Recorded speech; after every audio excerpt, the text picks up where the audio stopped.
Welcome. Today, we explore the fascinating process of how presidents are inaugurated in the United States. Inaugurations have a rich history that dates back to George Washington in 1789, setting the tone for future ceremonies.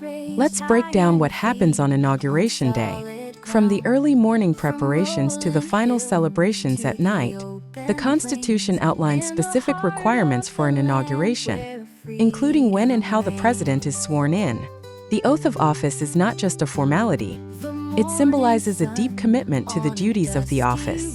The Chief Justice plays a crucial role, officiating the oath-taking ceremony and ensuring tradition is upheld.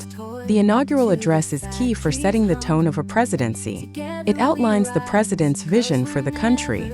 Inauguration Day is filled with time-honored traditions, from parades to evening balls, celebrating the transition of power.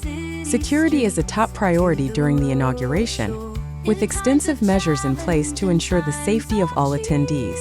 Inaugurations are more than just ceremonies. They represent the democratic values and principles that define our nation.